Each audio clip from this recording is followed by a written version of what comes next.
kind of talking about, it got to the point where we realized that corporate was putting their hands, one of their hands, all up and through hip hop culture. And at this point, they saw and realized how much money they were making, and they wanted more of it. And so it's really as simple as this. A bunch of people sit in a boardroom and say, this is going to work, that's not. This is going to work, that's not. This is the product they're going to push, that's not. And that's really how it works. Because how many times have you been sitting in your car and you listen to the radio and hear the same songs over and over and over and over and over and over? Well, because it's been designed that way. Some people got together and said, that's the song that we're going to play, that's the song that we want people to buy, and it's as simple as that. It's really not that complicated, because we all, by show of hands, really honestly, have you ever sat in your car and wondered why do they keep playing this song? Yes. But there's nothing really we can do about it, because it's already been decided what artist is going to come out, what song they're going to play, what music, who's going to win the Grammy, who's going to be on Billboard, like all of these things. And so now the consumers are stuck with really no other option. And one of the things that we used to be able to do, I know Salt and Pepper had a song years ago, they were talking about sex. And they said, pick up the needle, press pause, or turn the radio off. You can't do that anymore, because of what we were talking about. It's everywhere. Hip hop culture is everywhere. It's with the clothes that you buy, it's with the beverages that you drink, the music that you listen to, the swag that you have. So it's not as simple as saying, when I was growing up, you went to church on Sunday, you went to school, and the partying was saved for Friday and Saturday night. But through something that's called lifestyle marketing, they've been able to infuse all of these aspects of the culture within our everyday life. That's why it's called lifestyle marketing. The gum that we chew, the cars that we drive. So they put these rappers or influencers, partner it with these products, and we can't get away from it. And it's incredibly difficult if you're a parent with children, particularly those with daughters, to encourage your daughters that that's not the right thing to go, that you don't need fake breasts, you don't need to get your butt enhanced. It's really hard because that's all they see, and it's designed that way. It is all by design. And so now what we have is a corporate-run culture, and of course they're not going to put artists like yourself on the radio or artists like Common on the radio. So what happens is people, we're in a cultures and values class right now. Those who are not familiar with the culture are going to assume it's all bad. Why? Because that's all you see. You don't see anything but. I have a lot of friends who are pioneers in hip-hop doing amazing, amazing work. One of my friends, Kango, from the group UTFO, and Roxanne Shante, they did a huge cancer walk in Jersey, in Newark yesterday. Where was the news for that? Where was their interviews for that? Why were they not on 106 in Park? Why were they not on other, younger influence channels, music channels, VH1s, the MTVs? I'm sure local news covered it, but why not? Because it's not designed that way. It's not making these corporations any money. So as a result, we're fed. And the sad part about it is now we are dumbing down generation after generation after generation after generation. You all are extremely privileged to be sitting in a college classroom right now. There are a lot of people that would love to have a college degree and be able to work as hard as you all are for a college degree, but there's too many barriers for them. But just imagine, what is it, 1, 2, 3, 4, 5, 6, maybe 30, 35 people in here. Now you know how this whole industry is run, but there's 3 million out there that have no clue. A friend of mine is a very popular R&B singer, and we were talking one night, and she said, Saideh, I can't even find my daughter a one-piece bathing suit. She doesn't want her 9-year-old daughter in a 2-piece bathing suit. But if that's all that's in the store, because that's what they want us to buy, then that's all we're going to get. And as a result, when we see the injustices, we do not have the knowledge to be able to petition it. We can't now say, let's all get together and let's storm the radio station, because we don't know how. And it's not you specifically, I'm talking about en masse. We just don't know how, because they've dumbed us down, and they keep doing it and keep doing it and keep doing it and keep doing it. And as a result, everybody's like this, Kim Kardashian and what Kanye West is wearing and this and that. Meanwhile, we don't realize what's happening to us in such a subliminal way. Like you said, what church do you attend? Oasis Christian Center. Oasis Christian Center. You just shared that your church takes the music and then changes the lyrics. I would love to see as an experiment how long it took the parishioners to realize they weren't listening to secular music. Because it's everywhere, and it's this subliminal message, and it just keeps going on and on and on. And I'm sure it probably took them like, wait a minute, that's not what that, before they realized they were actually getting a Christian message. I work with a lot of rap artists. They have this whole movement called the Holy Hip Hop Movement. And it really did not go as far as it probably could have, because they're talking about God and good stuff and redemption and salvation and not killing people and not calling women bitches. So what are they going to play on the radio?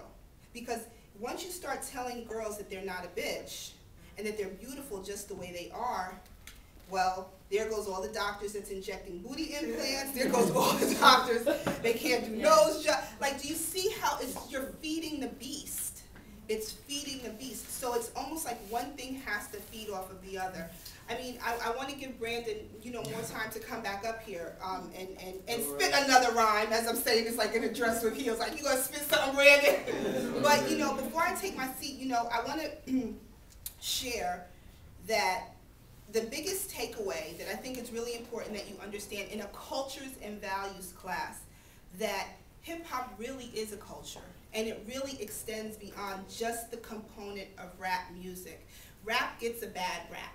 I don't like it. I don't listen to rap-influenced stations, and I got out of the industry in 2003. I wrote the book From Hip Hop to Heaven that talked about the purging process I had to go through to rid that whole lifestyle and culture out of my brain and out of my body and get into something that's a little bit more spirit-filled and something that's a little bit more for the people. I couldn't, as an executive, because I was an executive in that industry, sit in those boardrooms and make decisions that are going to negatively affect my children. That's blood on my hands. So as a professional, and I can share this in a very candid and real way, there are a lot of other people who have been in my shoes, a lot of hip hop executives that we now have children and our children are growing up, and they're like, Sai, we can't do it anymore. And you can best believe these rappers who have their, that are on stage saying these things that I probably would not repeat here, their children are not attending the same schools our children are. Their children are in private schools. They're in soccer classes. Their children do not listen to this music, and I can tell you because I worked with enough of them to know. They're like, that's not going to dumb down my kid, but it's okay for our kids. So on that note, before I take my seat, before Brandon comes back, does anybody have any questions just about the lifestyle, the culture, the marketing, the money behind it? Yes? How you said back in the days how when it was forming, hip-hop was forming, how these people got famous if the black community, like the poor community, didn't have any money to buy the album? I want to know who bought the album. Okay, I'll tell you like this. It wasn't about albums at the time. You have to remember where it was. What happened was, as they started battling each other, this crew would go against this crew, and the biggest push that hip hop got was parties. That's why a lot of the early rap music was real straight party music. Yeah.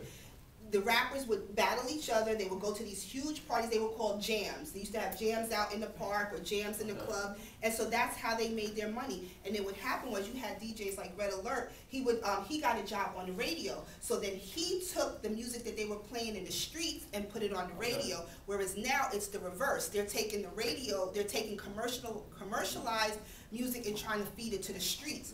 Whereas back then, they were taking the street music and feeding it to the radio. And then that's how they got popularized. And then that's really how mixtapes started. Because they would take the music that was in the street and make a tape out of it. But like, don't you think, I would say, because I think the white people was listening to that. To be honest, like some white people would listen to it before even black people would. That's what I think, because for the fact that, these black, whatever it is, our poor people, no matter if they put it on the radio or not, we don't have no money to buy the albums. So who's giving them that money? You know what I mean? Like you said, the company is saying, oh, there's minorities, people, they like this music, let's make a business out of it. But how would they buy the album? That's what I'm saying. I mean, some people, probably the album was really cheap or whatever it is, and it just added up. But yeah, I figured that the white people really bought this music and stuff just to sell it. There's two answers to that. Okay. The first answer is white people did not buy it because they didn't know about it. Okay. Because at that time, they wouldn't even let rappers on MTV. Yeah. Right. There was no YouTube, there was no internet, and there was no Google. So there was no way to get them. You couldn't just log on to like a cloud system and hear the music. You could only get it if you were in the hood. So white people definitely did not fuel the sales because they weren't in the hood to hear it. Okay. It wasn't until it started hitting the radio, but even at that point, radio stations would not play rap music. They only played rap music on Friday nights and Saturday nights. Right, so when Hot 97 came out and did a whole 24-hour hip-hop station, that was very, very revolutionary. Another way it fuels itself is people bought, and I talked a little bit about this yesterday, people, unfortunately, a large portion of the hip-hop culture, as it was starting to grow, was fueled by drug money. Okay, yeah, so let's call it what it is. It was fueled by drug money. The drug, you know, there's a lot of rappers, I'm not even going to say which rappers they are, but a lot of them have said they made their career because they would make the mixtape, the drug dealer would pump it in their car and say, yo, this is dope, and then everybody would go out and buy that person's mixtape. Exactly. Now that you've got corporations in it and it's a little bit more professional, what has been said to occur is that an artist ABC comes out. They have already decided that this is going to be the next artist. Yeah. Think about it. A song on iTunes is how much? 99 cents, $1.29. You buy up 1 million of them. You are now platinum because you have to sell 1 million albums to be platinum. You are now known as a platinum selling artist or a platinum artist. Now you get to be on MTV Spring Bling. Now you can do a Duracell commercial. Now you can get clothing endorsements because you sold 1 million albums. When technically, back in the days, it was drug money funneling that. Now it's an investment. I would buy 1 million of my own album if I knew all of a sudden I'm #1 on Billboard because I've sold 1 million albums and now I'm getting an endorsement deal for a new clothing line. Exactly. Or somebody's paying me $2.5 million to come out with a new perfume. Mm-hmm. So it's worth it to spend $1 million of my own money or of dirty money if it's gonna make me $2.5 million in the long run. Yeah.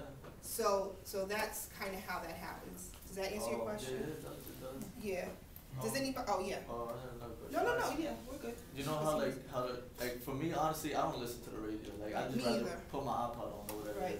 But you know, like I never bought an album in my life. You know what I mean? So I don't support. Like I can say I listen to them, but I don't support them. Right. So I mean, I don't know. Like. Well, here's the thing. Let me share this with you. People don't buy music anymore. I don't. And they don't buy it because you can get it for free. LimeWire and Napster ruined the music industry. That's what I'm saying. They ruined it. So now this culture, this next generation, they don't want to pay for music. So that's why there's a lot of underhanded things that are done to inflate the record sales because the money is not even in the music. The money is in the endorsement deals. Okay. The money is in those side deals. You really don't make the money in the music because young people won't buy it. They want it free or they'll download it. So it's really not even about the music. The music is just, yeah, it's commercial. You know, it's the thing you have to do to get to where you want to go. You know what I mean? Yeah. So it's like they making the money because I always wondered, damn, like if I'm downloading this, I know everybody's downloading it. You know what I mean? So I know nobody's buying his album. So I would say maybe they're making it money off of the website, maybe. Like maybe it's more about influence. You make your money off of your influence. If you're downloading it for free, you're downloading it for free, you're downloading it for free. Everybody's now talking about this artist. Yo, who is this guy? Yeah. We got to get him. And they put him on the radio. And then they put him on the radio, and then he goes on to 106 in Park, and then he gets an endorsement deal, and then it just feeds and keeps going. But really, there's really no money to be made in the music, particularly since the good music is not even on the radio. Because you guys already admitted, everybody here raised their hand, you hear the same songs over and over and over again, and that's because the corporations have already decided who they want to pop and who they don't. Wow. I mean, it's sad.